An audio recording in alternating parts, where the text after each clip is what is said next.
자, 오늘 본문 말씀 다시 한번 보겠습니다. 누가복음 10장 25절 시작. 율법사 일어나 예수를 시험하여 이르되 선생님, 내가 무엇을 하여야 영생을 얻으리까? 이거 어제 누가 한 질문이에요? 부자 청년. 부자 청년이 예수님에 와가지고 내가 무엇을 하여야 영생을 얻으리까? 이랬죠. 여기도 역시 마찬가지로 똑같이 율법 교사는요, 부자 청년보다 성경을 더 잘 아는 사람이야. 이 사람의 직업이 율법을 가르치는 거야. 그러니까 이 사람은 하루 24시간 동안 율법을 묵상하고 율법을 가르치고 율법을 강동하고 율법을 생각하고 그냥 아침부터 저녁까지 율법만 가지고 성경만 가지고 공부하고 성경만 가지고 강론하고 성경만 가지고 먹고 사는 사람이야. 그러니까 성경을 얼마나 잘하는지 몰라. 그런데도 예수님이 와가지고 내가 무엇을 하여야 영생을 얻으리까? 얻은 사람이 못 얻은 사람이야? 행복한 사람이야? 불행한 사람이야? 그러니까 어제는 우리가 부자 청년, 그렇게 어려서부터 율법을 다 지켰는데도 내적인 평화가 없어. 잘 될 때만 감사해. 원하는 대로 될 때만 기뻐해. 그러다 보니까는 자기가 원치 않고 자기가 바라지 않을 때는 감사 대신 불평이 나오고 기쁨 대신 한숨이 나와. 그러다 보니까 롤러코스터야. 잘 될 때는 할렐루야 해가지고 그냥 교회 봉사는 지 혼자 다 해. 그랬는데 자기가 원하는 대로 되지 않을 때는 시험에 들어가지고 그냥 속해도 안 봐. 목사님이 막 가가지고 그냥 신방해야 마치 못해서. 그러나 영생을 누리는 사람은, 영생을 얻은 사람은 있어도 행복이요, 없어도 행복이요. 잘 될 때도 감사요, 안 될 때도 감사요. 인천만 어려운 게 아니요, 전국이 다 어려워. 아니 전 세계가 지금 다 어려워. 그런 중에도 예수 믿고 영생 얻은 사람들은 늘 감사하고 기뻐하고. 이 율법학자 똑같이 내가 무엇을 하여야 영생을 얻으리까? 그 질문 똑같이 한 거예요. 그랬더니 예수님이 이제 그에게 질문해. 예수님의 교육 방법이 그거예요. 항상 질문에는 질문으로 답하시는 게 예수님의 교육 방법이에요. 이건 뭐냐면은 스스로 답을 찾으라는 얘기예요. 마라의 쓴물을 맛보게 하신 주님, 그 쓴물을 단맛으로 바꾸는 나뭇가지도 예비해 놓으신 주님이십니다. 우리에게 문제를 주셨을 때는 이미 답도 함께 주신 줄 믿습니다. 기도하는 사람에게는 그 답이 보입니다. 백성들은 쓴물을 맛보면서 원망을 합니다. 짜증을 냅니다. 신광야에서는 양식이 떨어졌다고 또 원망하고 짜증을 냅니다. 르비딤 광야에서는 물 떨어졌다고 또 짜증내고 원망을 합니다. 아말렉 군사가 쳐들어오니까 또 짜증내고 원망을 합니다. 홍해바다가 갈라진 앞에 있으니까 또 원망하고 짜증합니다. 믿음이 없는 사람들은 원망하고 짜증내고 절망하고 한숨 쉬고, 모든 백성들이 다 그랬어요. 모세를 찾아와서 우리가 죽을 데가 없어서 여기까지 같이 끌고 왔느냐? 애굽에 있을 때는 먹기는 충분하게 먹었는데 여기는 먹거리도 없다. 왜 우리를 여기 끌고 나왔느냐? 원망하고 짜증내고 한숨 쉬고 폭언을 하고. 당연합니다. 믿음이 없을 땐 그렇게 되는 거예요. 그러나 딱 한 사람, 믿음의 사람 모세만은 달랐습니다. 모세는 그런 모든 백성들의 원망을 받아서 하나님께 아뢰었습니다. 그것이 모세와 백성의 차이입니다. 모세는 이 모든 백성들의 원망과 짜증과 그 불평을 다 듣고 해결하려고 나서지 않았습니다. 하나님께 가서 고했습니다. 하나님께 아뢰었습니다. 이게 기도입니다. 그랬더니 홍해를 가르는 법을 가르쳐 주셨고, 마라의 쓴물을 단물로 바꾸는 나뭇가지를 보게 하셨고, 하늘에 만나를 예비한 것을 보여주셨고, 르비딤 반석 안에 샘수가 있음을 보여주셨고, 아말렉 군사를 무찌르는 방법을 가르쳐 주셨고, 기도하는 사람에게만 보여지는 겁니다. 기도하는 사람에게만 알려주시는 겁니다.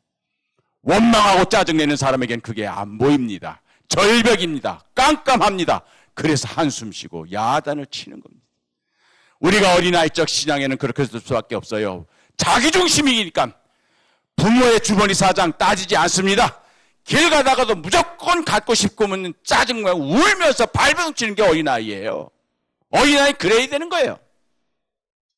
3살짜리가 아빠가 출근하는데 아빠! 왜? 아빠 요새 회사 좀 어렵다며? 야, 네가 그걸 알아서 뭐해? 그래서 나 분유를 한 3분의 1로 줄일까 생각하는데 어떻게 생각해? 이거 정상이에요? 이건 정상 아닙니다. 어린아이 때는 어린아이 식으로 해야 돼요. 그때는 부모 사장 없습니다. 무조건 자기가 원하는 거 해달라는 거예요. 그냥 막 울면서 막 발버둥을 치는 거예요. 그게 어린아이입니다. 그러나 대학까지 졸업을 했는데도 아직도 엄마 용돈, 아빠 용돈 한심한 거죠. 결국 우리가 성장했다는 건 뭡니까? 부모님의 사정을 헤아릴 줄 아는 게 성장했다. 부모님의 마음을 헤아릴 줄 안다는 게 성장했다는 거예요. 우리의 믿음이 성장했다는 건 뭡니까? 어린아이 쪽에는 주여 주시옵소서, 나 이거 해줘야 합니다. 필요합니다. 이거 해주세요. 해주세요. 그런 기도예요. 그래서 오르락 기도를 많이 해요. 어린 시절에는. 그러나 믿음이 성장해서는 주님의 뜻이 무엇인지를 깨닫게 하옵소서. 내가 주님의 마음을 알고 싶습니다. 내리락 기도를 하는 게 성숙한 성도예요. 그렇게 해서 이제 백성들은 믿음이 없기 때문에 어린아이처럼 떨어지기만 하면은, 곤란하기만 하면, 어렵기만 하면은 짜증을 내고 원망을 하지만 모세는 하나님의 사람이기 때문에 이미 호렙산 불꽃에서 하나님의 능력을 경험했기 때문에 모든 백성들의 원망과 짜증과 그 한숨과 절망을 다 받아들여서 하나님께 아뢰는 겁니다. 그 분노와 원망과 짜증을 기도로 바꾸는 것이 우리 목회자가 하는 일이에요. 이게 바로 도란스야. 이게 도란스 목회라고 나는 생각해. 옛날 도란스 아시죠? 도란스가 있어야 달이 믿었어. 도란스가 있어야 그게 선풍기도 돌아가요. 지금은 뭐 그런 거 필요 없는 시대가 됐지만 이 불만투성이, 이 몇십만 볼트에 이 백성들의 원망과 짜증, 이걸 하나님께 기도로 도란스하는 것이 우리 목회자가 하는 겁니다. 그렇기 때문에 우리 목회자는 새벽 기도 때마다 여러분들이 가지고 있는 모든 상을 하나님께 아뢰일 뿐입니다. 우리 목회자는 해결사 아닙니다. 경제 문외한입니다. 그러나 하나님께 기도할 뿐입니다. 아무개 권사님이 이런 일을 당하고 있습니다. 아무개 집사님이 이런 일을 당하고 있습니다. 하나님께 아뢰일 뿐입니다. 하나님께서 길을 열어주시기 때문입니다. 이것이 바로 모세와 백성들의 차이입니다. 그래서 예수님께서 바로 이렇게 내가 무엇을 하여야 영생을 얻으리까 질문한 그에게 답도 네가 찾아라. 그래서 그에게 역으로 질문합니다. 네 전공이 뭐냐? 율법이에요. 율법이 제 전공이에요. 그래, 그럼 너 율법 아침부터 저녁까지 성경만 읽는 사람이야. 그럼 성경에 그 답이 나올 것 아니냐? 성경에 무엇이라 기록되었으며 너는 그것을 어떻게 읽느냐? 2가지 질문입니다. 2가지를 질문하셨어요. 문제를 2개 주신 거예요. 그러니까 예수님께서는 가이사랴 빌립보에서 제자들에게 2가지 문제를 냈잖아요. 사람들이 날 누구라고 하느냐? 1번. 2번. 너희는 나를 누구라고 하느냐? 2번. 2 문제를. 예수님은요, 시험 문제 많이 안 내요. 왜냐하면 제자들의 지적인 수준을 알기 때문에. 그래서 시험 문제 많이 내면 얘들 못 풀어. 그러니까 딱 2 문제만 내. 여기서도 마찬가지예요. 성경에 무엇이라 기록되어 있어요? What? 너는 성경을 어떻게 읽느냐? How? 2가지를 묻는 거예요. 그랬더니 답을 합니다. 시작. 마음을 다하며 뜻을 다하며 힘을 다하여 뜻을 다하여 주 너의 하나님을 사랑하라. 또 내 이웃을 내 자신과 같이 사랑하라. 그러니까 이 사람은 평생 율법 성경만 연구하던 사람이니까 영생의 비결, 영생, 가장 행복한 삶을 사는 게 뭘까? 하나님이 가장 원하시는 가장 핵심적인 말씀이 뭘까 했더니 정확하게 2 구절을 찾아낸 거예요. 맞는 말이에요. 신명기 6장 4절. 쉐마, 들으라 이스라엘 백성들아, 주 여호와 하나님 오직 한 분뿐이시니 너희는 마음을 다하고 뜻을 다하고 힘을 다하여 정성을 다하여 주 너희 하나님을 사랑하라. 그리고 레위기에 있는 모세의 말씀, 내 이웃을 내 자신과 같이 사랑하라. 이것이 핵심입니다.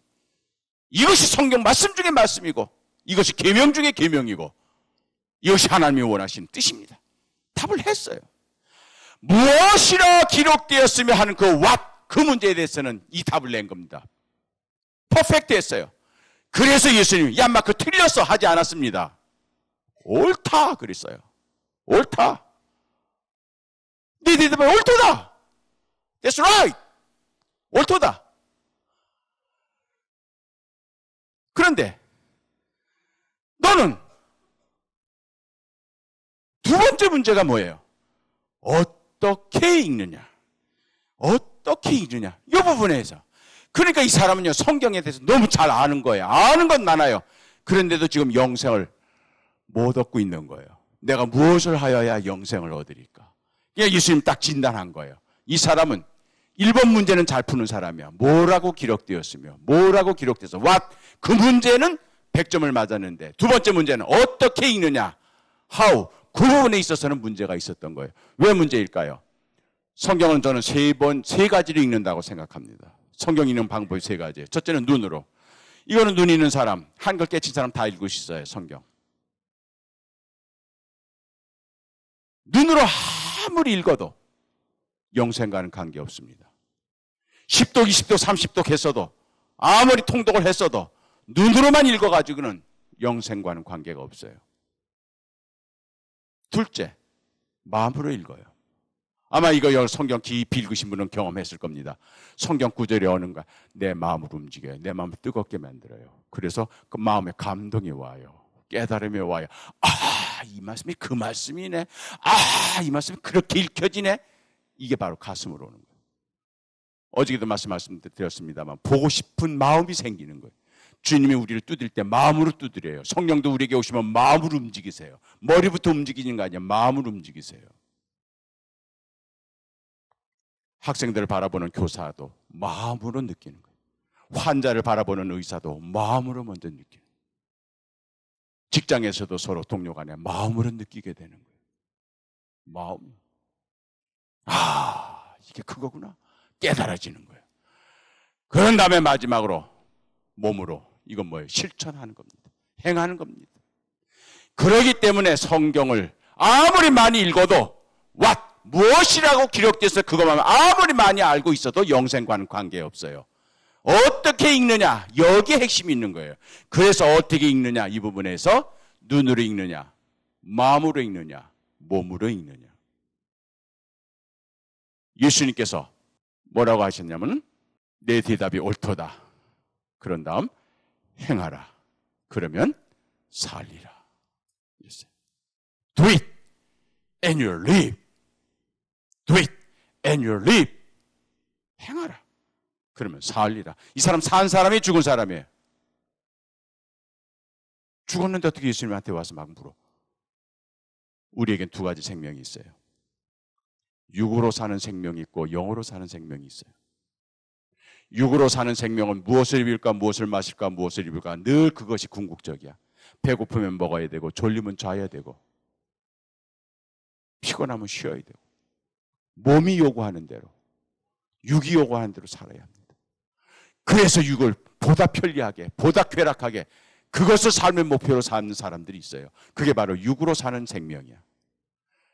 그 생명은 호흡이 끝나면은 끝나는 생명이에요. 그러나 우리에게는 두 번째 생명이 있으니 영으로 사는 생명이 있어요. 그것을 우리는 바로 영생이라 하는 거예요.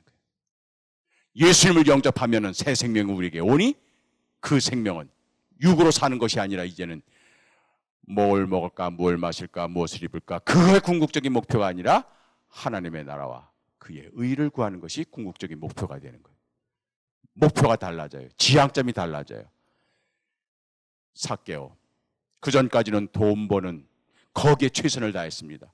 동네 사람들의 손가락질 따고 왕따 당하면서도 무슨 어떤 수단과 방법을 가리지 않고 돈 모으는 데만 집중을 하면서 그것에서 행복을 느끼고 그것에서 보람을 느끼고 그것이 자기 삶의 전체 과제였습니다. 그러나 내적인 평화가 없었습니다. 내적인 기쁨이 없었습니다. 늘 불안했습니다. 이제 나는 죽으면 지옥 간다고 하는 그런 불안감 때문에, 주님의 심판대 앞에 서면 나는 죄인일 수밖에 없다고 하는 그런 불안감 때문에 늘 아무리 돈이 많아도 뭐합니까? 아무리 관리직으로 세리장, 세무서 소장까지 올라갔으면 뭐합니까? 늘 마음속에 불안이 사라지지 않는 것을. 그러나 보고 싶은 마음 주님께서 집어넣으시고 그 성령의 의지에 의해서 나무에 올라갔다가 주님을 만난 다음 주님을 영접하고 주님이 원하시는 답을 하죠. 고백을 하죠. 내 가진 것의 반을 팔아 가난한 사람 주고 이제는 내 남은 모든 것을 양심껏, 이제는 더 이상 토색질하지 아니하고 의롭게 내 직장생활을 하겠습니다. 그러면서 이제 주님의 생명을 살겠습니다. 이제 내 생명이 아니라, 그래서 서서 여짜오되 이제 이 순간부터는 주님이 나의 주인이십니다. 이 집의 주인은 주님이십니다. 나는 주님의 하인입니다. 이제 주님이 내 생명의 주인이십니다.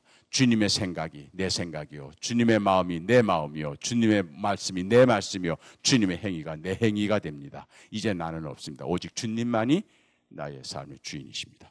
주의 생명을 사는 겁니다. 예수 생명을 사는 거예요. 우리는 그걸 영생이라 했잖아요. 그래서 그 행복을 누리게 된 겁니다. 그러나 이 율법학자에겐 그게 없었던 겁니다. 그래서 살았으나 죽은 사람이 되는 겁니다. 살았으나 죽은 사람인 겁니다. 육으로는 살았지만은 영으로는 죽은 생명을 살았던 거예요. 그렇기 때문에 영생을 누리질 못하고 사는 겁니다. 육으로만 지금까지 살았던 겁니다. 그래서 예수님께 그에게 길을 가르쳐 주신 겁니다. 행하라! 그러면 살리라. 살리라. 뭘 살겠다는 이야기예요? 영생을 살리라. 지금까지는 네가 육으로만 살았지만 이제부터는 네가 영으로 살리라. 무엇을 하면? 영생하리라. 그러니까 이 율법학자에게는 뭐가 없었던 거예요? 지금까지 성경을 어떻게 읽은 거예요? 뭐로만 읽은 거예요? 눈으로만 읽은 거예요. 눈으로만 읽다 읽은 겁니다. 아무리 눈으로 30도 40도 개도에서 영생과는 관계가 없는 거예요. 그걸 마음으로 읽고 그 깨달은 바를 실천할 때, 행할 때에 영생으로 들어가는 겁니다. 행함이 영생으로 넘어가는 문턱이라 그런 이야기예요. 그러니까 예수님이 딱 진단하신 겁니다. 이 율법학자는 아는 거는 많아요, 성경에 대해서. 그래서 성경에 대해서 문장 구절 다 통달하고 있었지만 영생의 행복이, 그 내적인 평안이 얘기 없었던 것은 마지막으로 행함이 없었던 것이죠. 실천이 없었던 것이죠. 이제 우리는 성경을 많이 아는 데 집중하지 마시기를 바랍니다. 한 구절을 읽더라도 그걸 실천하는 것으로, 그것이 우리가 영생으로 들어갈 수 있는 비결이 되는 겁니다. 많이 아는 교인이 중요한 것이 아닙니다. 행함이 따르는 믿음이. 그렇게 해서 말씀을 행할 때 영생의 감격을 누리게 되는 거죠. 그래서 답을 주신 겁니다. 행하라. 그러면 살리라.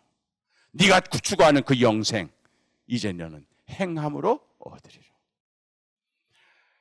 이 말씀은요, 공관복음 모두에 마태, 마가, 누가 다 중요시합니다. 그래서 예수님과 서기관, 예수님과 바리새인, 예수님과 율법학자 만나기만 하면 논쟁을 했지만, 바로 가장 중요한 계명이 뭡니까? 계명 중에 계명이 뭡니까? 했을 때는 마음을 다하고 뜻을 다하고 힘을 다하여 주 너의 하나님을 사랑하고 또한 네 이웃을 내 몸과 같이 사랑하라. 이 말씀에 대해서는 예수님과 율법학자 항상 통일이 됐습니다. 마가의 복음에 보면은 그 서기관이 주님 맞습니다. 저도 그렇게 생각합니다. 마음을 다하고 뜻을 다하고 힘을 다하여 주 너의 하나님을 사랑하라. 또한 네 이웃을 내 자신과 같이 사랑하라. 이 말씀 외에는 없습니다 하고 대답하니까 마가복음 기자는 뭐라 그러냐면 그가 슬기롭게 대답하는 것을 보시고 예수님께서 하시는 말씀, 내가 하나님 나라에서 멀지 않도다. 내가 하나님 나라에서 멀지 않도다. 칭찬일까요? 꾸중일까요?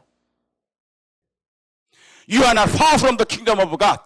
You are not far from the kingdom of God. 저 100m 전방에 있는 사람보다는 바로 1m 문턱에 와 있는 네가, 저 사람들보다는 네가 참 대견하다. 그거예요. 내가 하나님 나라에서 멀지 않다. You are not far from the kingdom of God. 얘기는 뭡니까? 천국에 가까이는 와 있지만 이 순간 주님이 오신다면, 이 순간 천국문이 닫힌다면, 이 순간 내 영혼을 불러가신다면 천국 밖이요 아니요? 천국 밖인 겁니다. You are not far from the kingdom of God. 얘기 뭡니까? 너는 아직 천국 밖에 있다. 문턱까지는 왔는데 넘어오지를 않고 있다는 이야기예요. 이 순간 내 영혼을 거두신다면 그는 결국 심판을 받을 수밖에 없는 거예요. 결국 이것은 칭찬같이 보이지만 꾸중인 겁니다. 웨슬리는 이런 교인들을 almost 크리스찬이라고 표현했습니다. almost. 우리말로 하면 거지반 7부 교인, 8부 교인. 그렇게 해서 비슷한데 가까이는 와 있는데 아직 안에는 못 들어온 겁니다. 그렇기 때문에 almost에 만족해서는 안 된다. perfect. 완전한 교인이 돼. 마음을 다하고 뜻을 다하고 힘을 다하라는 말은 다자가 뭐냐면 100%란 말입니다. 50%, 60%, 70%가 아니란 말이에요. 마음을 다하고 뜻을 다하고 힘을 다하고 100%를 요구하시는 거지. 70% 요구하시고 60% 요구하시고 50% 요구하시는 게 아니란 얘기입니다. 왜 교회가 어려움을 당하느냐? 넌 크리스찬 때문에 교인이 어려운 게 아니란 얘기예요. 웨슬리는.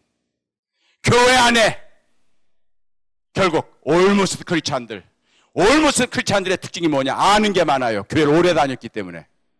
성경에 대해서도 아는 게 많아요. 교회를 오래 다녔기 때문에. 근데 정작 구원의 확신이 없어요. 영생에 대한 감격이 없어요. 문턱에서 딱 이러고 있으면서 저도 안 들어가고 남도 못 들어가게 하는 교회 안에 올모스트 크리스찬들이 바로 이런 거라니. 저도 구원받지 못했으면서 남도 구원받지 못하도록 가로막고 있는. 이게 바로 바리새파 같은. 그렇기 때문에 내가 하나님 나라에서 멀지 않다는 이야기는 칭찬같이 보이지만 사실은 꾸중인 겁니다. 들어와라는 얘기예요. 가까이서 머뭇머뭇거리지 말고 들어오라는 얘기예요. 결단을 하라는 이야기예요. 그 결단이 뭡니까? 행함이에요. 그렇기 때문에 천국의 문턱은 행하는 자라야 들어올 수가 있는 겁니다. 그러니 서기관이나 율법학자는 아는 거는 많아요. 지식은 넘쳐요. 교회가 어떤 데인지 잘 알아요. 남들 다 교육을 시키려고 그럽니다. 그러나 정작 자기는 구원받지 못했어요. 자기는 구원의 확신이 없어요. 그러면서 남들도 들어오지 못하도록 가로막고 있다는 이야기예요. 그렇기 때문에 예수님께서는 행하라. 그러면 살리라. 그렇게 해서 행함으로 천국을 바라보지만 말고 이젠 그 안에 들어와서 영생을 누려라. 그런 이야기입니다. 그럼 이 사람 가서 행하면 돼요. 그런데 자기를 옳게 보이려고 이거 영생 얻은 사람이요? 못 얻은 사람이야? 인정받으려고, 칭찬받으려고, 옳게 보이려고. 이게 올모스트 크리스찬이에요. 가서 하면 돼요. 그런데도 자기를 옳게 보이려고. 두 번째 질문을 하는 겁니다. 내 이웃이 누굽니까? Who is my neighbor? 누가 나의 이웃입니까? 왜냐하면 마음을 다하고 뜻을 다하고 힘을 다하여 주 너의 하나님을 사랑하라. 이거는 알겠어요. 율법에 규정된 대로 11조 내고 구제 헌금 내고 금식하고 제사 드리고 절기에 따라서 항상 성전에 가서 예물 드리고 하나님을 마음을 다하고 뜻을 다하고 힘을 다하여 하나님을 섬기는 건 알겠는데 네 이웃을 내 몸같이 사랑하라. 이걸 해야 천국 간다니까. 이걸 해야 영생을 얻는다니까. 이웃이 누군지를 알아야죠. 내 이웃이 누굽니까? 그랬더니 예수님께서 우리가 잘 아는 이 선한 사마리아의 이야기를 쫙 해주시는 겁니다. 예수님은 문학적 창작력이 뛰어나서 지금 단편 소설 하나를 쓰신 거야. 이거는 있었던 사건이 아닙니다. 그냥 예수님께서 만들어내신 이야기예요. 어떤 사람이, 유대 사람이에요. 베들레헴, 예루살렘에 살던 사람이야. 이 사람이 여행하던 중에 강도를 만나서 여리고 골짜기, 그건 음습합니다. 거기는 항상 강도가 출몰하는 곳이에요. 그 여리고 골짜기를 내려가다가 가진 것을 다 빼앗기고 얼마나 얻어맞았는지 이제는 목숨이 간당간당하는 죽을 지경이 돼서 버리고 도망쳤는데, 그 죽어가는 그 사람을, 그 길가에 있는 그 사람을 세 사람이 봅니다. 제사장 보고 지나가고, 레위인 보고 지나가고, 그런데 세 번째 사마리아 사람이 여행 가던 중에 그 사람을 보고, 그리고 가던 길을 멈추고, 그리고 그 사람께 내려가서 응급조치를 해요. 이 누가복음을 쓴 누가는요, 직업이 의사예요. 사도 바울이 2차 전도 여행 때 바울은 불치병이 있었습니다. 발작 증상이 있었어요. 그래서 언제 그게 발작될지 몰라요. 그걸 얼마나 괴로웠으면 육체의 가시라고 표현했겠습니까? 그래서 이 불치병, 도저히 치료가 안 되는 이 발작증이 있었기 때문에 의사를 늘 대동하고 다닌 거예요. 그게 누가입니다. 그래서 누가를 제2차 전도여행 때 만난 거예요. 그래서 누가가 늘 바울 옆에 항상 동행을 했거든요. 그래서 누가는 이 누가복음을 썼기 때문에 의학 상식이 있어서 아주 구체적으로 이 강도만을 일단 응급조치를 하는 거예요. 포도주는 알코올이니까 소독이 돼요. 기름, 상처에 싸매는 거예요. 응급조치를 하는 거예요. 그런 다음에 그 사람을 짐승에 세워서 그때 여관은 보건소 역할을 했습니다. 우리나라도 뭐 광해원, 퇴계원, 이게 다 나라에서 운영하는 여관이지만 그게 다 전염병 환자를 치료하는 보건소 역할을 했어요. 그래서 여관방에 데려다가 그 사람을 입원시킨 거예요. 그리고 난 다음에 2데나리온을 준 겁니다. 왜 2데나리온을 줬느냐? 1데나리온이 성인 남자 한 사람의 하루 일당이에요. 하루 일당이 2데나리온이에요. 1데나리온이에요. 그러니까 각각 우리가 일당이 다 다르겠지만 뭐 5만 원에서 많으면 30만 원까지 되겠죠. 어쨌든 평균 사바 15만 원. 그거를 2데나리온을 맡긴 겁니다. 왜 2데나리온이니까 이틀만 봐달라는 거예요. 이틀만 봐달라. 사흘째는 내가 돌아오리라. 이게 주님의 부활을 의미하는 겁니다. 그래서 이틀만 봐달라. 사흘째는 내가 돌아와서 내가 케어하겠다. 그리고선 돌아갔다. 이거 예수님이 쫙 얘기해 주는 거예요. 그래서 이 2데나리온을 맡기고 돌아간 그 사마리아 여행까지 끝까지 해준 다음에 예수님이 역으로 또 질문으로 답하시는 분이니까 이 세 사람 가운데 누가 강도 만난 사람이 이웃이 되었느냐? 예수님이 주관식으로 내면 못 풀까 봐 객관식으로 내신 거예요. 그래서 찍으란 거야. 1번 제사장, 2번 레위인, 3번 사마리아인. 찍어라. 그랬더니 율법학자가 뭐라 그랬어요? 3번 그랬어요? 안 그랬어요. 자비를 베푼 자입니다. 이렇게 했어요. 거기도 이유가 있습니다. 자비를 베푼 자. 3번을 찍은 거겠죠. 왜 예수님께서 이렇게 누가 나의 이웃입니까? 하는 질문에 누가 강도 만난 사람이 이웃이 되었느냐? 하고 질문하셨을까요? 이 율법학자가 누가 나의 이웃입니까? 하고 던진 질문 속에는 뭐가 포함되느냐? 내가 누구를 사랑해야 합니까? 누가 나의 이웃입니까? 내가 먼저 누가 나의 이웃인지를 먼저 확인해야 되겠습니다. 그래야 내가 이웃을 사랑하는 것 아닙니까? 왜냐하면 유대인의 율법에 의하면은 이웃은 사랑하되 원수는 미워하라. 그것이 율법에 기록되었거든요. 그렇기 때문에 원수는 미워하지만 이웃은 사랑해야 합니다. 그렇기 때문에 이웃이 누구인지를 먼저 알아야 되는 거예요. 그래서 이웃이라고 판명이 되면은 적극적으로 사랑하고 도와줘야 되는 게 유대인의 율법이에요. 그러나 원수에게는 그런 사랑을 베풀지 않습니다. 원수는 미워하라. 이에는 이 눈에는 눈 응징을 하는 것이 원수입니다. 얼마나 엄격한지 몰라요, 유대인들은. 그렇기 때문에 이웃이 누구인지를 먼저 알아야 되는 거예요. 그래서 이웃이라고 확인이 되면 엄청나게 자기 동족을 사랑합니다. 2차 세계대전 때 동유럽에서 추방당한 유대인들이 미국으로 피난 오면은요, 그냥 그 나치 독일에 의해서 가방 하나 들고 오거든요. 생활 기반 전혀 다 빼앗기고, 그러면 먹을 수 없는, 잘 집이 없는 유대인 가족이 오면은 먼저 정착해 있는 뉴욕의 유대인들이 그가 정착할 수 있도록 최선을 다해 도와줍니다. 야채 가게를 내주고, 그리고 모든 사람들이 야채를 거기서 사줍니다. 그 사람이 꽃가게를 했다 그러면 모든 사람들이 거기서 꽃을 삽니다. 그 사람이 세탁소를 했다면 모든 세탁을 거기에 맡깁니다. 그래서 그 가정이 일어설 수 있도록 그렇게 해서 도와주는 게 유대인들의 끈끈한 동족입니다. 누가 나의 이십니까? 한 얘기는 뭡니까? 우리가 만나면 고향이 어디예요? 저도 여기 가서 장로님 몇 분 만났습니다. 그리고 식사하면서 대화합니까? 고향이 어디세요? 오늘 식사하면서 장로님 진천이래. 고향이. 나는 충주야. 왠지 가까워. 진천과 충주 멀지 않거든. 뭔가 끈끈해.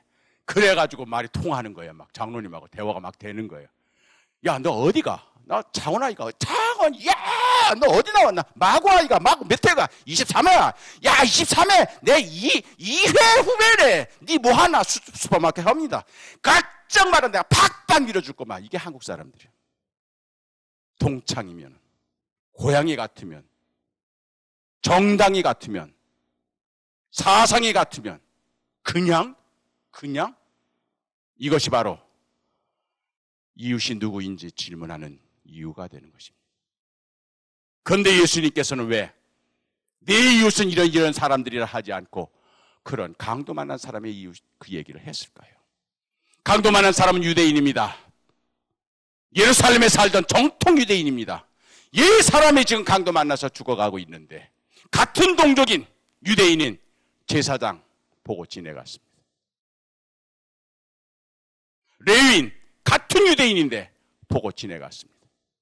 사마리아인 유대인이 아닙니다. 만나기만 하면은 싸우는 철천지 원수지간이 사마리아와 유대입니다. 예수님이 그 사마리아 사람을 이야기 속의 주인공으로 세운 겁니다.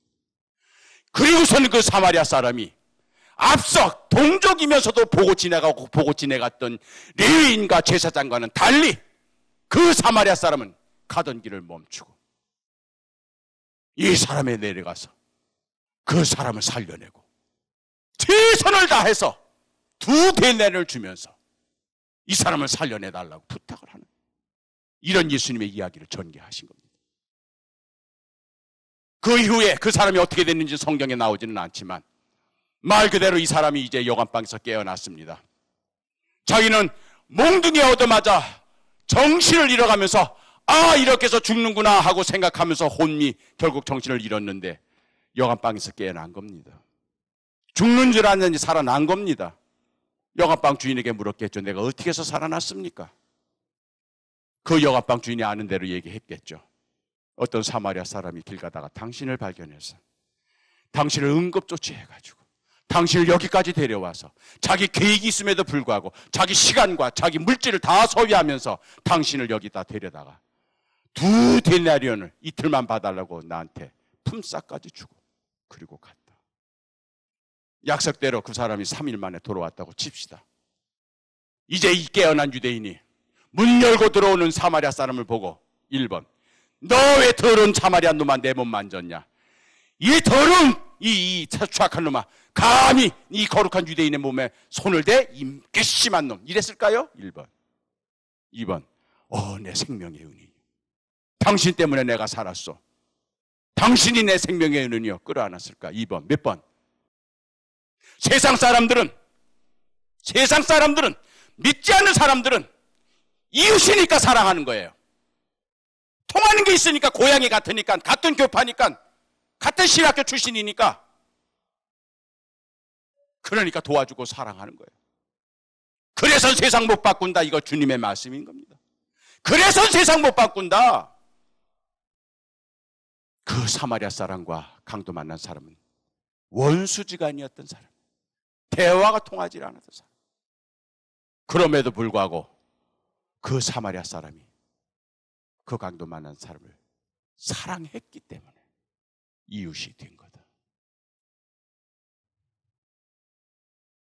이웃이니까 사랑하는 것 믿지 않는 사람도 다 해.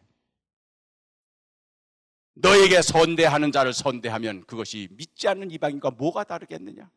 믿지 않는 사람들도 그 정도는 다 한다. 그러나 너희는 너희 원수가 목마르다 하면은 마실 것을 주고 배고프다 하면 먹을 것을 주고, 춥다 하면 입을 것을 주고, 이것이 예수 방식인 것입니다. 그렇게 해서 이웃이니까 사랑하는 것이 아니라 사랑해서 이웃을 만들어 버려라. 그래야 세상이 바뀐다. 이것이 바로 예수님이 원하는, 그래서 이 이야기를 만들어내신 이야기입니다.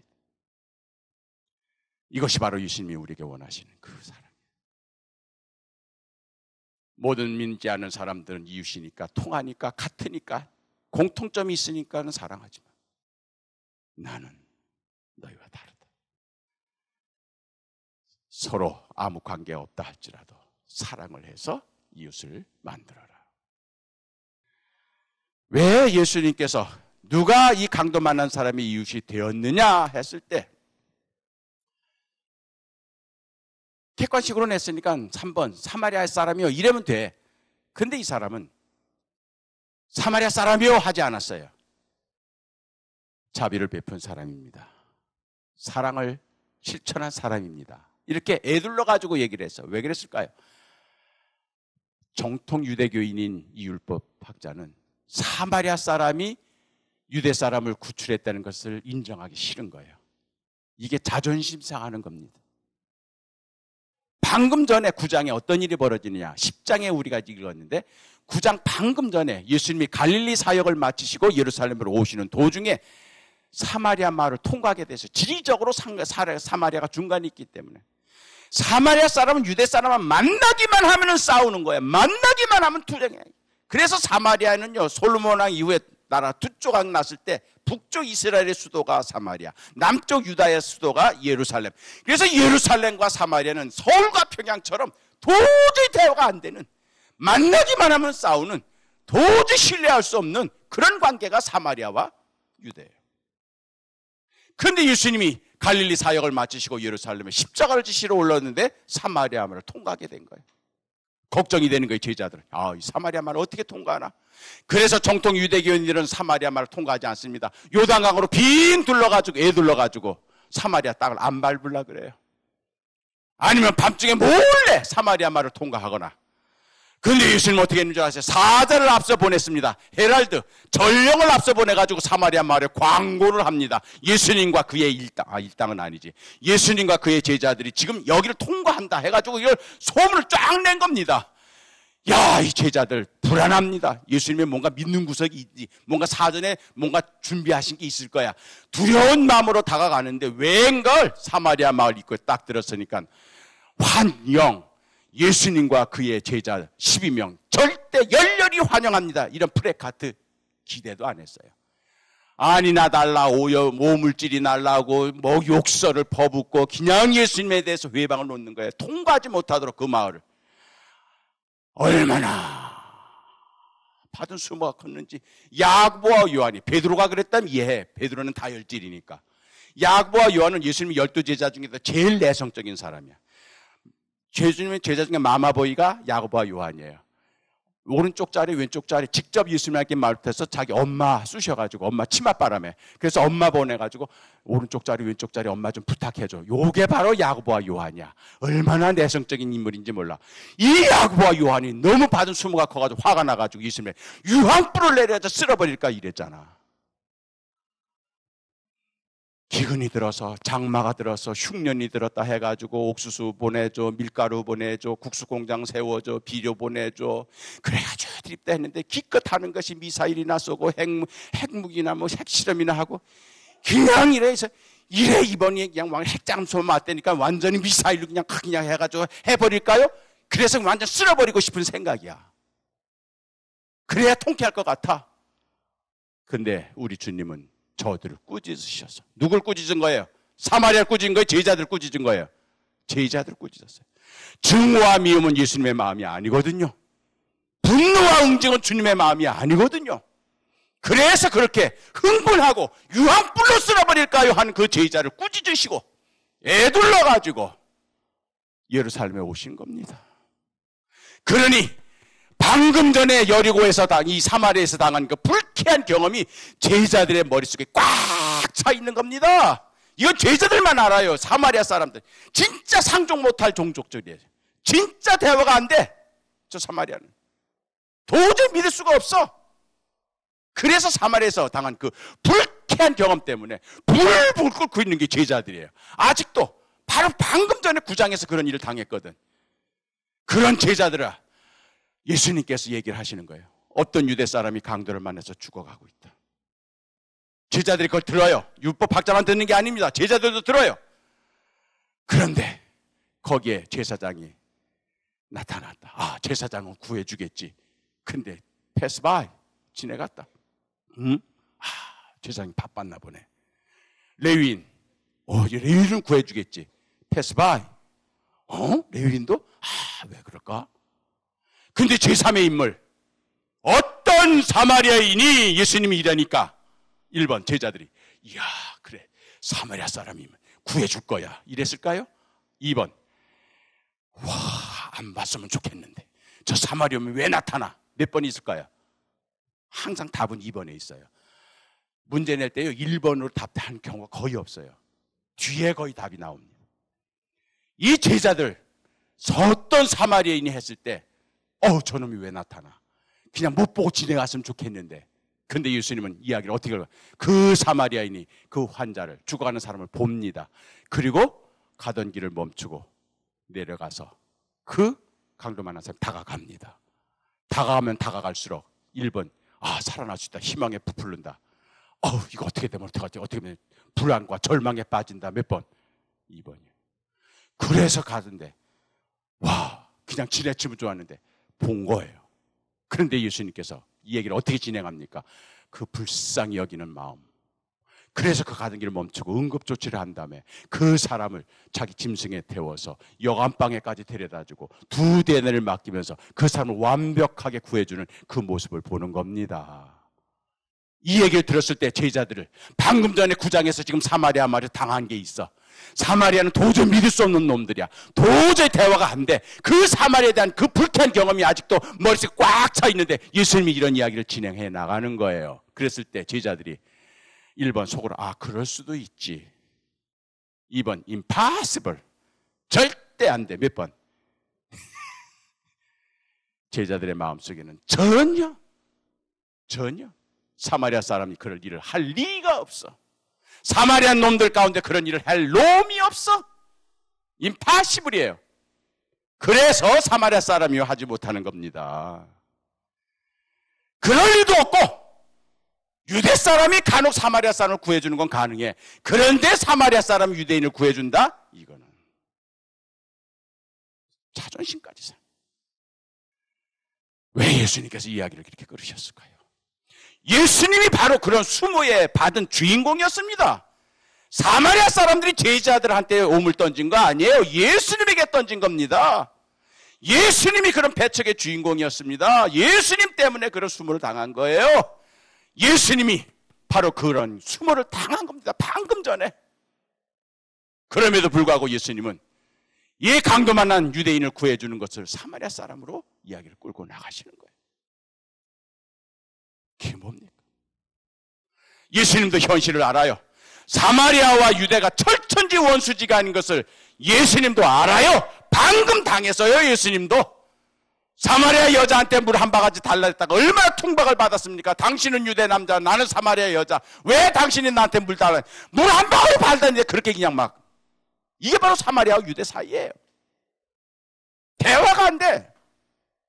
도저히 이웃이 될 수가 없어. 그럼에도 불구하고 예수님께서 이런 이야기를 끌고 나가시는 거예요. 그래서 이건 창작품이에요. 있었던 사건이 아니에요. 예수님 만들어내신 이야기입니다. 시를 쓰는 시인의 마음이 시에 담겨 있듯이 화가의 철학이 그 작품에 담겨 있듯이 음악가의 그 사상이 피아노 곡에 담겨 있듯이 예수님의 이야기 속에는 예수님의 꿈이, 예수님의 사상이, 예수님의 비전이, 예수님의 희망이 담겨져 있는 겁니다. 바로 그 이야기는 예수님의 꿈인 겁니다. 지금은 유대와 사마리아가 철천지 원수지간이지만 언젠가는 sometimes 언젠가는 유대와 사마리아가 이웃이 될 날이 오리라. 사마리아가 지금은 믿을 수 없는 도저히 대화가 안 되는 원수 같은 존재이지만 언젠가는 사마리아에서 이처럼 사랑을 실천하는 선한 사람이 나오리라. 이것이 예수님의 꿈이었습니다. 이것이 예수님의 희망이었습니다. 이것이 예수님의 비전이었습니다. 꿈은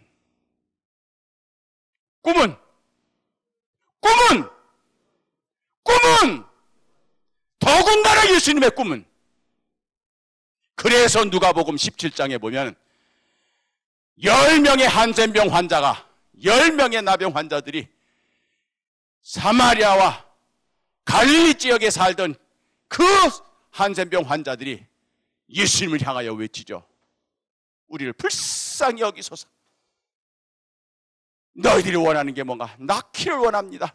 제사장에게 가서 너의 몸을 보이라. 그래서 그 말씀에 의해서 10명이 제사장에 가던 도중에 병이 났습니다. 그 중에 그 10명 가운데 오직 한 명이, 딱 한 명이 예수님에게 돌아왔습니다. 그 한 명이 누굽니까?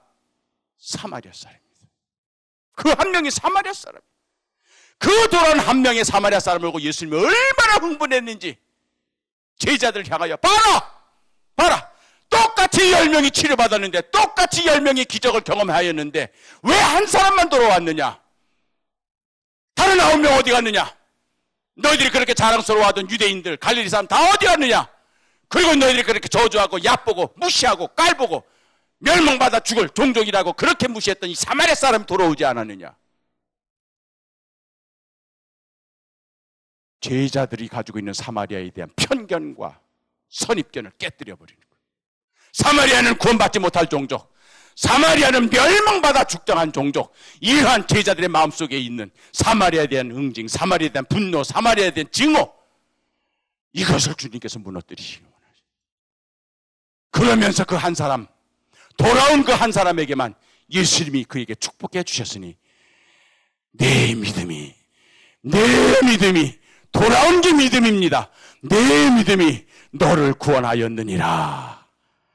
다른 9명은 육신의 질병만 치료받고 고향으로 돌아가서 육신의 생명만 연장했을 뿐이에요.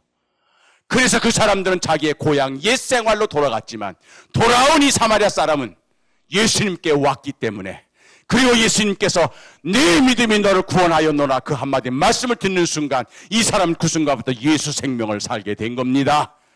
그래서 영생을 누리게 된 거예요. 다른 9명은 육체적인 질병만 고침을 받았지만 이 사마리아 사람은 육체적인 질병을 고침받았을 뿐만 아니라 영생의 축복을 받은 겁니다. 이 사람 사마리아로 돌아가서 동네 사람들이 당신 누가 고쳐줬어? 예수님이. 당신 앞으로 어떻게 살 거야? 예수님을 위해서. 당신의 희망이 뭐야? 예수님처럼. 입만 열면 예수, 입만 열면 예수. 예수의 생명을 사마리아에 가서 산 겁니다. 항상 기뻐하고 쉬지 않고 기도하고 범사에 감사하는 참으로 행복한 예수 생명을 사마리아 땅에서 보여준 겁니다.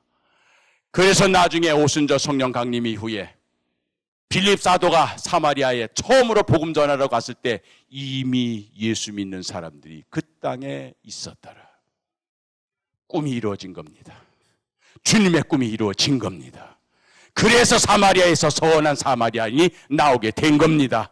나는 꿈을 가지고 있습니다. 언젠가는 평양과 서울이 이웃이 되리라. 언젠가는 원산 땅에서 선한 그리스도인들이 나오게 되리라. 언젠가는 남과 북이 원수지간이 아니라 이웃지간이 되리라. 그러기 위해서 우리가 할 수 있는 일은 뭡니까? 응징이 아닙니다. 사랑밖에 없습니다. 사랑을 해서 이웃으로 만들어 버리는 것이 예수 사람들이 해야 할 일인 것입니다. 그렇기 때문에 예수님께서 이 사마리아인의 이야기를 통해서 우리에게 들려주시려고 하는 이야기는 영생을 누리는, 그래서 영생을 누리는 비결이 뭐냐? 행하라. 레위인과 제사장은 보고 지나가되 그러나 어떤 사마리아 사람은 여행하는 중 거기 이르러 그를 불쌍히 여겨 여기서부터 제사장과 레위인이 달라진 겁니다. 불쌍히 여겨. 머리에서 나오는 거예요? 가슴에서 나오는 거예요? 가슴. 바로 불쌍히 여겨. 이것이 예수님의 마음인 것입니다. 죄인을 향하여 응징하는 것이 예수님의 마음이 아닙니다. 하나님이 세상을 이처럼 사랑하사 독생자를 주셨으니 이는 저를 믿는 자마다 그 죄인들이 멸망치 않고 벌받지 않고 응징당하지 않고 영생을 얻게 하려 하심이라. 그것이 바로 예수의 마음입니다. 이제 이 사마리아 사람 그 이야기를 하시면서 예수님께서 제사장과 레위인과 결국 갈라지는 분기점에 불쌍히 여겨 이게 들어가 있는 겁니다. 방금 전에 9장에서 그 수모를 당하면서 제자들은 유황불을 내려서 쓸어버릴까요? 응징하고 보복하고 그렇게 해서 벌을 주고 그래야 속이 시원한 것 같은 그런 마음을 가졌지만 오물을 몸으로 맞으면서 예수님은 그 사마리아 사람들을 불쌍히 여기신 겁니다. 이것이 예수님과 우리의 차이인 것입니다. 예수 생명을 사는 사람에겐 그 불쌍히 여기는 마음이 솟구치게 되는 겁니다. 그 불쌍히 여기는 그 마음. 그래서 그 사람은 가던 길을 멈추고 응급조치를 하고 구체적으로 제사장과 레위인은 보고 지내갔는데 눈으로만 성경을 읽은 거예요. 계속 눈으로만 장만 넘기면서. 왜냐하면 연말에 다독상 주니까. 그렇게 해서 보고 지나가고 그러면서 보고 지나갔지만 사마리아 사람은 보고 지나가는 것이 아니라 마음에 불쌍히 여겨 그 마음이 끌리는 대로 그 사람을 구체적으로 완벽하게 실천을 한 겁니다. 그래서 결국 영생의 주인공이 된 것이죠. 결국 이 이야기를 통해서 우리에게 알려주신 예수님의 이야기는 그겁니다. 눈으로만 읽지 말고 마음으로 깨달아 몸으로 실천하라. 영생을 누리게 되리라. 세상 사람들은 이웃이니까 사랑하지만 그래가지고는 세상 못 바꾼다. 이제는 원수라 할지라도 사랑해서 그 사람을 너의 이웃으로 만들어라. 그래야 세상이 바뀐다. 그것이 예수님께서 이 말씀을 통해서 우리에게 주시려고 하는 메시지가 되는 겁니다. 그래서 이제 영생의 주인공이 되어야 되는 거예요. 영생이 내게 있는지 없는지를 확인할 수 있는 방법이 딱 하나 있습니다. 이제 그걸 말씀드릴게요. 자, 한번 읽어봅시다. 요한 1서에 나오는 대목입니다. 시작. 내가 하나님의 아들의 이름을 믿는, 하나님의 아들이 누구예요? 예수님. 예수님을 믿는 너에게 뭐가 있음을? 영생이 있을 것임을 있음을. 완료형이야. 미래가 아니야. 하나님의 아들의 이름을 믿는 너에게 영생이 있음을 알게 하려고 이 편지를 쓴다. 이게 뭐예요? 우리가 세례 받고 예수님을 믿으면 이미 영생이 우리한테 있는 거예요. 있는데도 몰라. 자기 밭에 보화가 있는데도. 그리고 자꾸만 이웃집에 가가지고 남의 밭만 뒤져. 자기 밭에 보화가 있는데. 예수를 믿으면 영생이 너에게 있음을 내가 그걸 확인시켜 주려고 이 편지를 쓴다. 그러면서 그 확인하는 방법을 가르쳐 주는 거예요. 그를 향하여 가진 바 담대함이 이것이니 하나님에 대하여 담대해지는 겁니다. 우리 어머니가 양식이 떨어져도 돈이 떨어져도 자식이 병들어도 하나님 앞에 담대하게 가서 십자가 앞에서 당신의 아이 3남매가 굶어 죽게 되세요. 어떻게 하실 거예요? 단판 짓는 우리 어머님의 담대함. 돈이 없어 등록금을 못 내서 학교에 잘리게 됐는데도 담임선생님을 찾아가는 것이 아니라 나를 끌고 십자가 앞에 가서 당신의 아들 덕주가 등록금 못 내면 학교에서 잘리게 됐습니다. 어떻게 하실 거예요? 그런 담대함. 영생을 누리는 자에게는 그런 담대함이 있는 겁니다. 예수 그리스도를 마음에 모신 사람이 그런 담대함이 있는 거예요. 그래서 그 하나님 앞에 담대하게 나갈 수가 있는 겁니다. 내 공로로 가는 게 아니에요. 그리스도의 이름으로 담대해지는 겁니다. 그리스도로 인하여 담대해지는 것이지 내가 착하기 때문에, 내가 완벽하기 때문에, 내가 실수를 안 했기 때문에 담대한 게 절대로 아니에요. 그리스도의 보혈을 가지고 우리는 담대하게 나갈 수가 있는 겁니다. 담대해지. 그러면서 그걸 확인할 수 있는 방법, 그의 뜻대로 무엇을 구하든 이루어짐이라. 그의 뜻대로 무엇을 구하든 이루어짐이라. 이게 뭡니까? 기도를 하는데 나의 뜻대로 구하는 기도가 아니라 그의 뜻대로 구하는 기도. 그의 뜻대로. 그의 뜻대로. 이게 핵심입니다. 그래서 영생을 누리는 자에게는, 영생 있는 자에게는 기도하는 중에 자기도 모르게 자기 의지와 관계없이 자기 처지에는 도저히 그런 기도가 나올 수 없는데 쑥 하고 내 입에서, 분명히 내 입에서 나도 이해하지 못할, 나도 깜짝 놀랄 그런 기도가 쑥 하고 나오는 겁니다. 하고 나서도 내 입에서 왜 이런 기도가 나와? 이런 겁니다. 이게 내 뜻대로 하는 기도가 아니에요. 그의 뜻대로 하는 기도입니다. 여러분 가운데 방언 기도 하시는 분들, 그 기도 놓치지 마시기 바랍니다. 여러분은 그 방언, 여러분의 입에서 나오는 방언 기도 여러분 귀에는 이해가 안 되지만 성령님께서 여러분이 구해야 할 기도를 대신해 주시는 겁니다. 그렇기 때문에 그 기도야말로 그의 뜻대로 하는 기도입니다. 그렇기 때문에 그 기도 마치신 다음, 비록 내 입에서 나온 이 기도의 내용 나는 알지 못하지만 이것이 주님의 뜻에 합당한 기도인 줄 믿사오니 이 기도대로 되어 주시옵소서. 평소에 내가 바라지 않던 거라 할지라도 주님의 뜻이라면 그대로 이루어 주시옵소서. 이것이 바로 그의 뜻대로 하는 기도입니다. 그런 기도가 나도 모르게 나오는 거예요. 제가 감신 교수로 가기 전입니다. 아직 감신 교수로 가기 전에 저 불광동에 있는 한 200명 모이는 교회 부목사로 있으면서 감신대학에 시간 강사로 나갈 때예요. 그때 신년 초에 기도하는 중에 나도 모르게 쑥 하고 기도가 나와요. 하나님, 나 한번 평양에 올라가서 평양의 최고의 학자들이랑 신학적인 주제를 가지고 세미나 한번 해보고 싶습니다. 그런 기도가 내 입에 쑥 나오는 거예요. 나도 모르게 쑥 나와.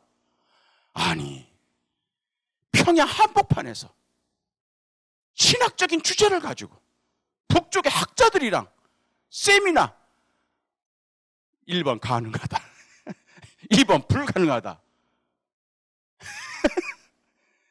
누가 나를 불러줄 거며. 그때가 이제 정주영 회장이 소떼를 몰고 간 직후야.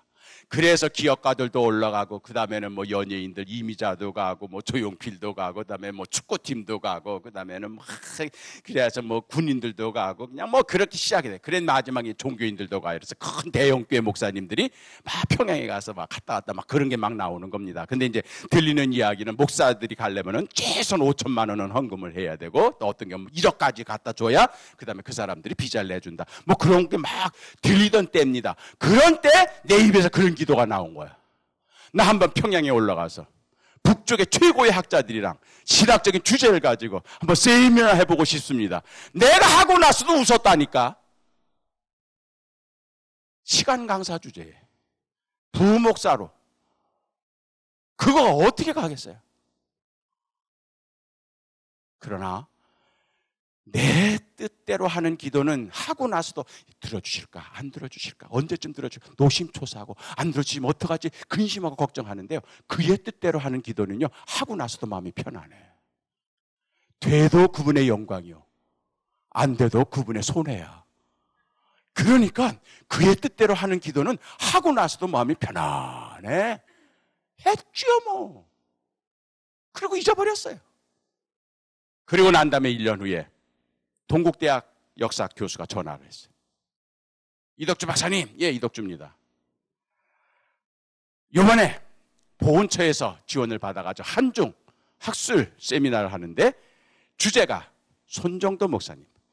상해 임시정부 3.1운동 때 3.1 상해 임시정부 의정원 초대 원장을 지낸 분이에요. 국회의장을 지낸 분이야. 그래서 그분의 묘소가 동작동 국립묘소에 있어요. 그래서 우리 감리교 목사입니다. 우리 학교 5회 졸업생이에요. 내 선배입니다. 그분에 대한 학술 세미나를 한다는 거예요. 독립운동가이고 부흥사고 목사예요. 그러니까 당신이 감리교 역사학자니까 한번 논문을 발표하십시오. 그때는 제가 학위를 끝내고 시간 강사로 갈 때니까 얼마나 제가 논문 쓰고 싶을 때거든요. 예, 하죠. 그래서 이제 손정도 목사에 대해서 제가 연구 논문을 시작을 했습니다. 했더니 이 손정도 목사님, 저분은요 평양에서 숭실학교 다니다가 소위 말해 1907년 부흥운동 그 부흥운동에서 성령 받아가지고 그렇게 해서 막 통해자복하고 영적 갱신운동을 하면서 이분이 동시에 나라와 민족을 기도하는 중에 주님의 음성을 들으면서 민족 구원의 무거운 짐을 지고 가는 자신을 봐요. 그래서 이분이 그때부터 부흥사가 되고 독립운동가가 되는 겁니다. 그래서 이분이 그 아주 1910년대 제일 한국교회를 대표하는 부흥사 중에 한 분이에요. 장로교는 길선주, 감리교는 손정도였습니다. 그래서 나라를 구하려면 예수 믿어야 된다. 예수를 제대로 믿어야 우리가 나라를 구할 수 있다. 이런 걸 가지고 계속 하시는 분입니다. 그렇게 하다가 저분이 우리 신학교에 와서 공부를 하시고 그 다음에 이제는 1914년에 이제 중국으로 망명 가셔서 그 다음에 이제 도산 안창호 선생님과 함께 상해 임시정부 구운동을 하신 분이에요. 그리고 그분이 이제 상해 임시정부 의정원 원장이기 때문에 그 임정원에 도산 안창호, 이승만, 그 다음에 김구, 뭐 이런 분들이 쫙 서가지고 그렇게 사진을 찍는 분이에요. 아주 유명한 분이에요. 그래서 저분은 독립 유공자로 표창이 돼가지고 지금 동작동 국립묘소에 있는 거예요. 그래서 저분에 대해서 논문을 쓰는 거예요. 쓰는데 1931년에 이제 상해에서 활동을 하시다가 1924년부터는 이제 독립운동을 하는데 그 진영끼리 서로 싸워요. 영남 사람, 호남 사람, 서북 사람, 그 다음에 뭐 창조파, 개조파, 뭐 무단파, 그 다음에 해가지고 얼마나 암투를 하는지. 그래서 이거는 목사 할 못이 못 된다 해가지고 상해 임시정부 활동을 접고 길림, 저 북쪽 길림으로 가서 거기에서 유리방랑하는 조선 동포들을 위해서 수십만 평의 토지를 사가지고 거기서 공동, 그래서 사도행전 2장에 나오는 누구든지 들어와서 함께 생활하며 함께 공작하고 함께 생활하는 그런 공동체 생활을 하다가 결국 일본 경찰에 계속 압력을 넣고 또 만주 군벌들이 계속 회방을 나와서 그것이 29년에 실패하고 그다음에 31년에 결국 피를 토하고 돌아가셔서 길림에 묻히시는 분이에요. 그래서 저분에 대한 글을 쓰고 있는데 제가 우연히 통일원 자료실에 들어갔더니 광화문에 있습니다. 통일상 했더니 김일성의 회고록이 그때 나왔어요. 94년도에 김일성이 죽는데 죽기 2년 전에 92년도에 세기와 더불어라고 하는 7권짜리 자기 회고록을 써요. 그래서 회고록을 쫙 쓰는데 저거는 북쪽에서는 성경보다도 더 귀하게 여기는, 저거는 뭐 아주 모든 관공서의 제일 중앙에 제일 잘 보이는데 쫙 진열해 놓습니다. 저기에 제2권의 제1장이 손정도 목사예요. 깜짝 놀랐어요. 그래서 그 내용이 뭔가 했더니 손정도 아버지하고 김일성 아버지하고 손정도 목사님하고 숭실 동창이야. 그래서 손정도 목사님하고 김일성 아버지하고 같이 독립운동을 한 거예요. 그러다가 김일성 아버지가 만주에서 독립운동하다 죽으니까 그 아버지 장례식을 하려고 17살짜리 김일성이 만주에 왔다가 고향으로 돌아가지 않고 아버지 친구들을 찾아다니다가 길림에 와서 손정도 목사님을 만나서 손정도 목사님의 주선으로 육문중학교에 입학을 하고 손정도 목사님 사택에서 생활을 하고 손정도 목사님의 교회에서 주일학교 반사를 한 그런 내용이에요, 저게. 그러니까 처음으로 김일성이 죽기 2년 전에 그걸 밝힌 거예요. 그러면서 이제 저 책에서 손정도 목사님은 내 생명의 은인이다. 내 아버지의 친구로서 그분은 비록 기독교 목사였지만 진짜 나라와 민족을 위해서 희생하신 분이다. 그분이 아니었으면 내가 감옥에 갔을 때 결국 나는 구출되지 못했는데 손 목사님이 손을 써서 나를 감옥에서 끌어내줬다. 그래서 3년 동안 손정도 목사님과 친하게 지냈던 그 얘기를 하면서 저 책에서 손정도 목사님에 대해서 극찬을 합니다. 그래서 저게 지금 북한 쪽에서는 곳곳에 실리고 영화로 드라마로 제작이 돼서 다 알아요. 그래서 탈북한 분들은 다 알아요. 손정도 목사님에 대해서 아느냐? 다 알아요. 그래서 북경이나 길림이나 염전이나 여기서 북한 식당에 가서 손정도 목사님 아세요? 그러면 위대하신 우리 수령 어버이 동지의 생명의 은인이시면 쫙 나와요. 반찬이 달라져. 제가 그걸 저 자료를 보고 알았어요. 그렇게 해서 논문에 그거를 담아가지고 발표를 했던 겁니다. 그리고 나서 1년 후에 2002년에 제가 감신대학에 정식 교수가 됐어요. 교수로 들어간 그해 여름에 미국에서 왔다는 교포가 전화를 온 거예요. 이덕주 교수님, 예, 이덕주입니다. 좀 만나시죠. 만납시다. 그랬더니 김일성이 저 책을 쓰고 94년에 죽으면서 자기들 김정일에게 손정도 목사 기념사업은 꼭 하라. 그분은 내 생명의 은이니까 공화국 차원에서, 당 차원에서 손정도 목사님 기념 사업 하라고 그리고 지시를 했다는 거예요. 그래서 북조선에서는 손정도 목사 기념 사업회라는 게 만들어져 가지고 이제 손정도 목사의 가족들도 초청하고 손정도 목사님이 하는 거예요. 그 일을 하고 있는 시애틀에서 왔다 갔다 하면서 그거 하는 손정도 목사님의 막내 아들의 처조카, 뭐 복잡해, 잠깐 그런 사람이야. 그런 사람이 나한테 전화를 해가지고 서울에서 호텔에서 다방에서 만났습니다. 만나가지고 얘기하는데 작년에 프레스센터에서 이덕주 목사님, 손정도 목사님 생애와 사상의 논문 발표하셨죠? 예, 발표했죠. 그 논문이 지금 평양에 올라가 있습니다. 깜짝 놀랐어요. 그래요? 한번 평양에서 손정도 목사 학술 세미나 한번 해보시지 않겠습니까? 평양에 올라가서 학술 세미나 하고 정확하게 3년 후입니다. 저들이 나를 초청하겠다는 거예요. 가요, 안 가요?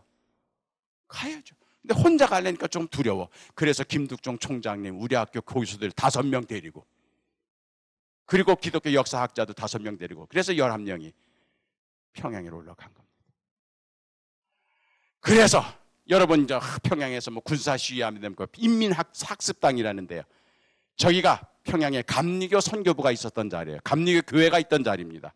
거기가 6.25 때 다 파괴가 되고 저기에 인민학습당. 그래서 저기서 이제 막 주석단이 행진하면서 쏘는데 거기에요. 거기 제일 꼭대기 제일 높은 게 거기 유네스코 홀인데 거기서 학술 대회를 한 거예요. 제가 거기에 참여하게 된 겁니다. 충청도 충주 촌놈이 가난한 과부의 막내 아들이 어떻게 하다 보니까 목사가 되고 신학교 교수가 돼서 평양까지 올라갔을 때 제 감격이 얼마나 컸는지 아시겠죠? 학술대회 하는 모습입니다. 북쪽에서 3분 학자, 남쪽에서 3명 학자. 그러니까 김일성이 그렇게 극찬한 사람이 손정도 목사님이기 때문에 그 북쪽 학자들이 비판하겠어요? 절대로. 제가 논문 발표하는 거예요. 저는 일부러 로만 칼라 하고 갔습니다. 제가 목사이기 때문에. 나중에 제가 올라가서 봤는데 저 책 때문에 목사의 칭호가 북쪽에서 바뀌었대. 저 책이 나오기 전까지는요, 무조건 북쪽 사람들은 미국 하면은 놈이고 목사하면 새끼였대. 그래서 미국 하면 무조건 놈자 붙이고 목사하면 뭐? 신나지. 그랬는데 저 책 때문에 목사 새끼자가 빠지고 님이 붙인 거예요. 그래서 이제 제 친구가 목사 동무가 된 겁니다. 이 목사 동무. 그래서 북쪽 학자들이랑 다 김일성 대학 역사학과를 나오고 최고의 중앙당 역사연구소 최고의 학자들입니다. 저분들이랑 내가 학술대회를 한 거예요. 그리고 학술대회 한 모든 내용을 이제 자료집으로 냈습니다. 북쪽에서도 손정도 목사님께서 극찬을 했습니다. 이제 만찬을 하는 자리입니다.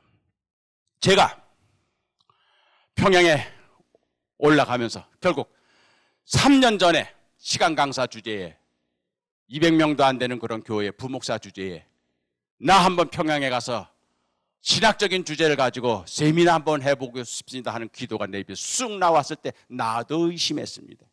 하면서 나도 믿지 않았습니다. 내 입에서 왜 이런 기도가 나와? 도저히 이루어질 수 없는 도저히 가능성이 없는 이 기도가 왜 내 입에서 나와? 그러나 나는 했습니다. 그 나의 기도가 아니기 때문에 그의 뜻대로 무엇을 구하든 이루어짐이라. 평양에 올라가기 전에 또 그런 기도가 쑥 하고 나오는 거야. 쑥 하고 나와요. 그런 기도는 나도 모르게 나와요. 쑥 하고 나오는데 뭐가 나오는지 아세요? 주님 이번에 평양에 올라가는데 평양 시내 한복판에서 찬송 한번 실컷 해보고 싶습니다. 가능해요? 평양 시내 한복판에서 찬송 부르는 거. 그 사람들이 나보고 찬송 부르라고 허락하겠어요? 그런데 그 기도가 나오는 거예요. 이번에 평양 한번 가서 시내 한복판에서 찬송 한번 시원하게 해주세요. 했지요 뭐. 나 손해볼 것 없으니까.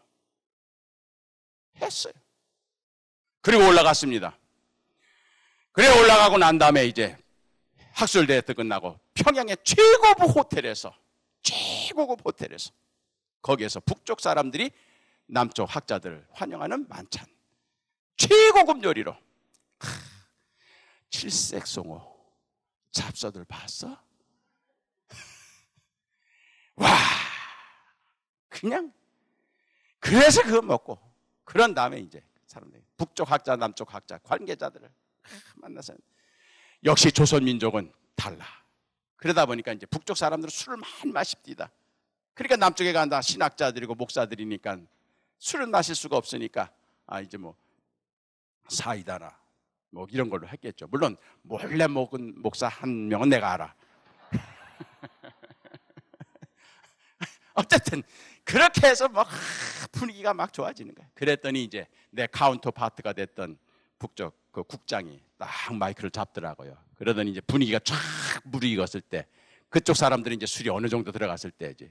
그러면서 마이크 탁 잡고 하는 말이, 우리 남조선과 북조선 이렇게 학자들이 70년 만에, 분단 70년 만에 이렇게 화기애애하게 논쟁 한번 하지 아니하고 이렇게 어버이 수령님과 손정도 목사님에 관한 세미나를 이렇게 참 성대히 치르게 된 것을 우리가 모두 다 기뻐합니다. 그러면서 이렇게 우리가 남과 북의 학자들이 모였으니 어찌 우리가 노래가 없으리요.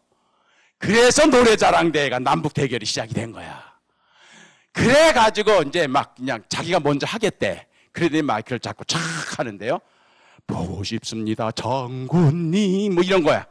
뭐 그러면서, 그러니까 저쪽 사람들은 다 그런 노래야. 뭐 영원한 태양, 뭐 빛나는 별, 뭐 이런 거. 그러면서 그런 노래를 쫙 하는데 남쪽에서 간 목사와 신학자들이 그런 걸 아나. 우리 위대한 노무현 대통령, 우리 그런 노래 없잖아. 그러니까 기껏 해야 하는 게 뭐 울고 넘는 박달재, 뭐 그냥 뭐 두만강 푸른 물에 뭐 이런 거. 그러니까 이게 현격해요 차이가. 이건 뭐 그쪽 저쪽 사람은 철저하게 체제적인 정치적인 그런 노래하고, 이쪽에는 그냥 흘러간 노래하고, 그러다 보니까 이제 저쪽 사람들도 좀 미안했는지 이제 자꾸만 시간이 흐르면서 이제는 일제시대 때 가요로 돌아갑니다. 그러면서 이제 나의 살던 고향, 또 남쪽 사람들도 하는 휘파람, 뭐 우리는 하나, 뭐 이런 걸로 다 좀 비슷하게 가는 거예요.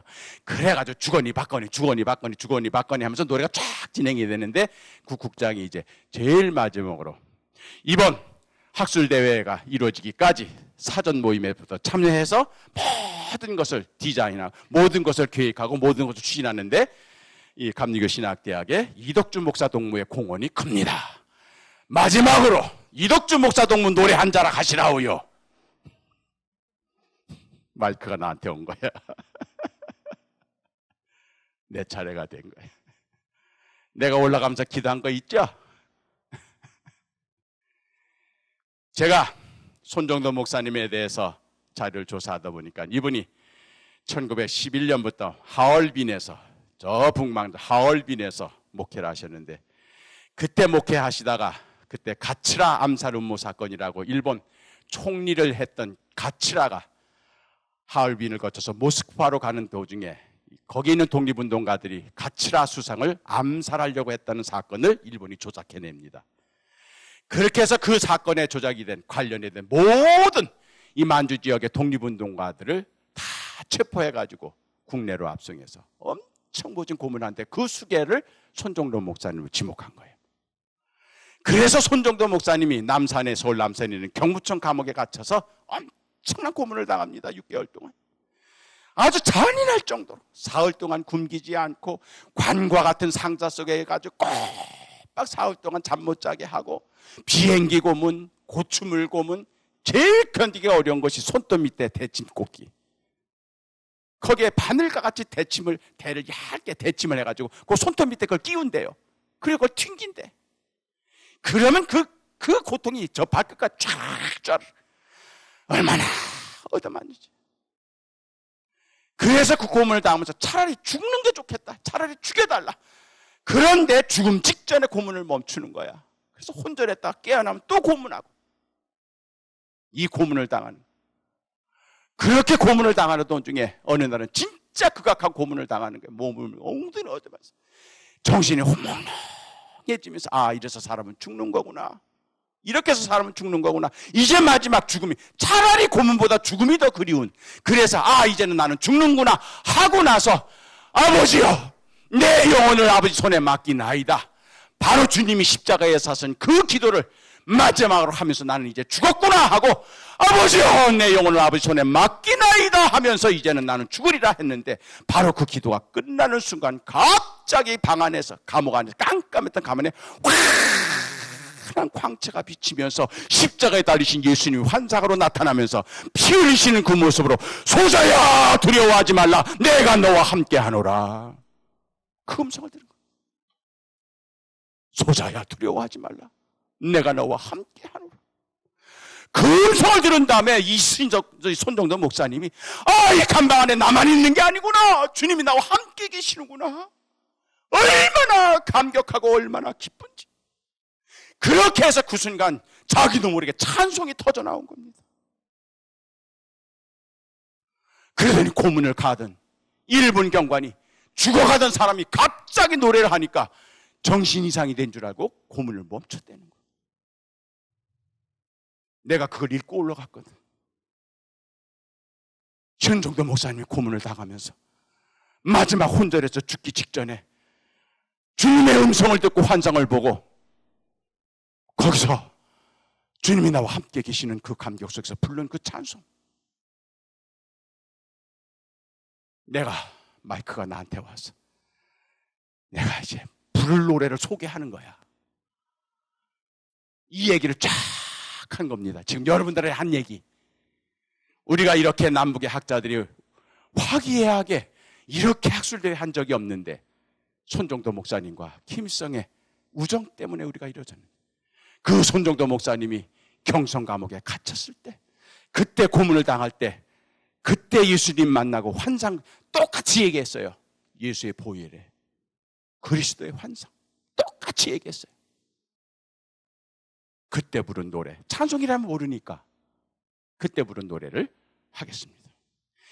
그랬더니 조금 전까지도 막 그냥 그 술기운에 했던 게 쫙 가는 손정도 목사님이 감옥 안에서 예수님 만나고 그 감격에서 부른 그 노래를 내가 부르겠습니다. 물 한 모금 먹고. 그러니까 사람들이 다 궁금해하는 거예요. 북쪽 사람만이 아니라 남쪽에서 올라간 동료 교수들도 도대체 이덕주 교수가 무슨 노래 부르려고 그러냐. 찬송하는 소리 있어 사랑 기뻐하도다. 하늘아버지의 이름 거룩거룩하외다. 천하 사람 찬양하세 그의 이름 영원하다. 할렐루야 할렐루야 할렐루야 아멘. 북쪽 사람들도 박수 치더라고요. 난생 처음 들어본 노래야. 얼마나 제가 목청껏 불렀는지 몰라요. 바로 100년 전에 손정도 목사님이 바로 그 장소 남산연교회 바로 그 자리에서 성령 받으면서 불렀던 찬송이거든요. 바로 그 찬송을 북조선 인민공화국의 가장 핵심적인 건물에서 내가 불렀던 겁니다. 내가 부른 것이 아니었습니다. 주님께서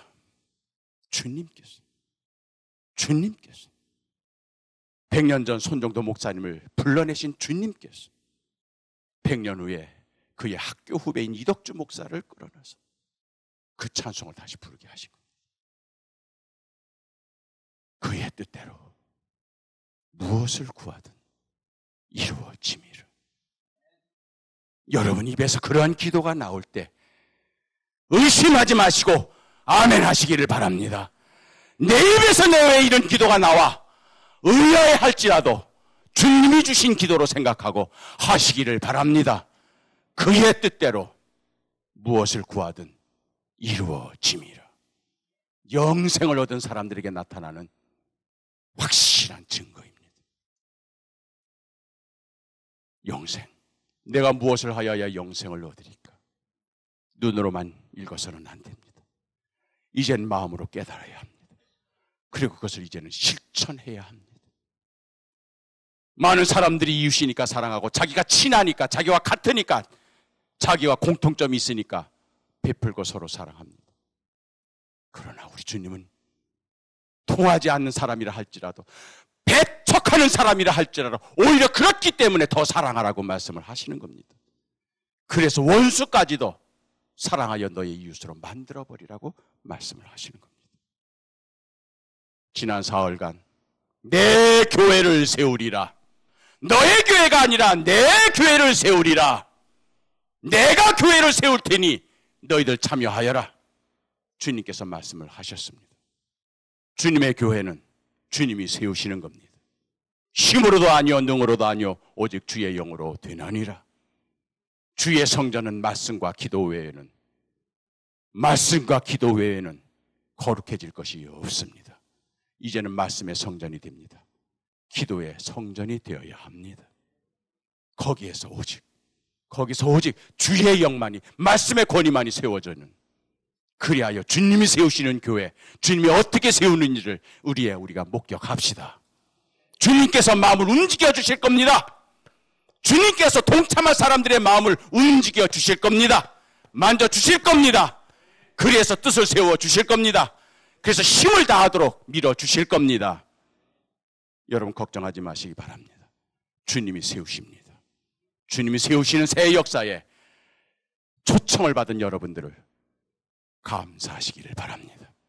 내 생애 처음으로 주님의 아름다운 성전, 사람들의 눈에 보기에 아름다운 것이 아니라 주님의 눈에 보시기에 아름다운 성전이 세워지는 그 과정을 지켜보시면서 어떻게 역사하시는지, 어떻게 길을 인도하시는지, 어떻게 완성하시는지를 이제 우리 목격합시다. 그리고 그 역사에 동참하는, 그 영광스러운 그 초청에 응답하는 우리 모든 성도들 되시기를 바랍니다.